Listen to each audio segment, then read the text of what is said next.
gaddaa uffatee teessee hin gaaddini boo'ichi kee ni darbaa taasifne baatini wanta haaraa raawwachuuf ni dhufa waaqni kee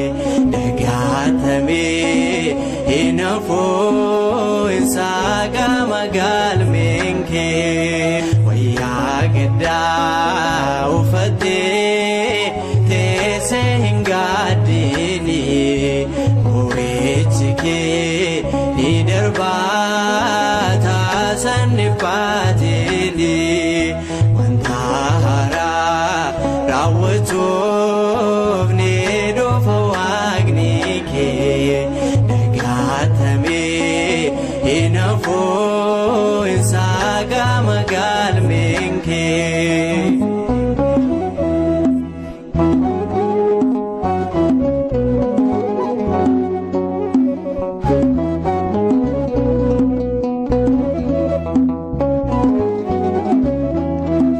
Balbala mootii duraa gaanni battuu deemsee boo'ichi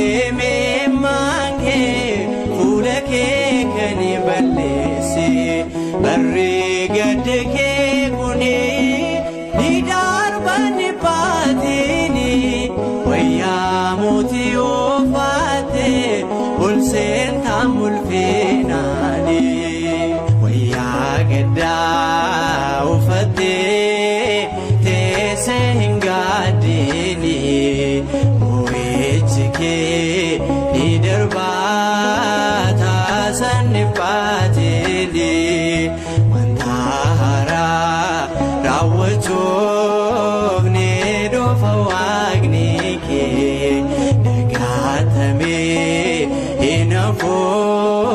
saga galmeen kee.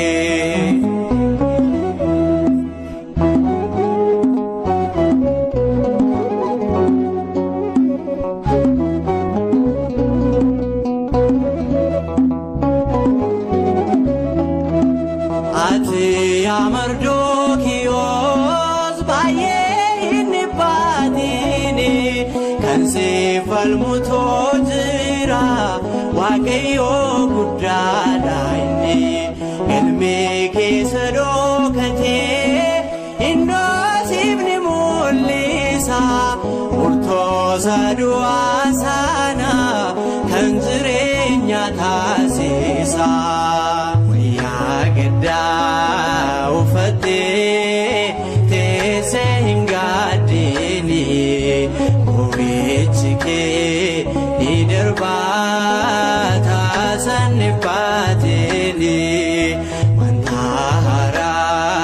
raawwachuuf ni dhufa waaqni kee dagaatamee hin hafu saga galmeen kee.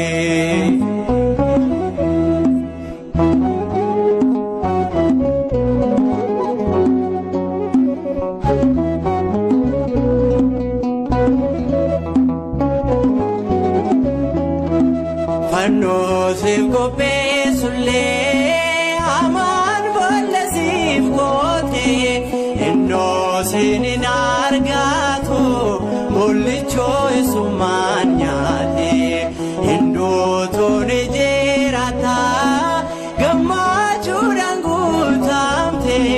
farda mootii abbaata kabajaan itti ol baate wayyaa gaddaa uffattee teessee hin gaaddini boo'ichi kee ni darbaa taasifne baatini wanta haaraa raawwachuuf ni dhufa waaqni kee dagaatamee hin hafu saga galmeen kee.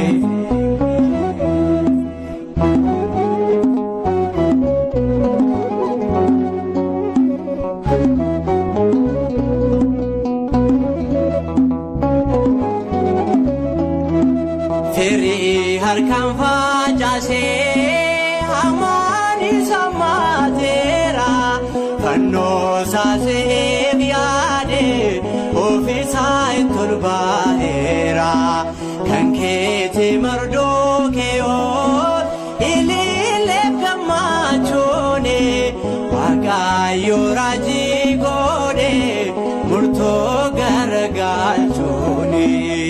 wayyaa gaddaa uffattee teessee hin gaaddiini Oichike idarbata sannifatili wantahara rawachofne dofa wagnike dagatame inafo insaga magalmenke wayagda ufate Gadini Oichike idarbata sannifatili wantahara rawachofne dofa wagnike dagatame inafo insaga magalmenke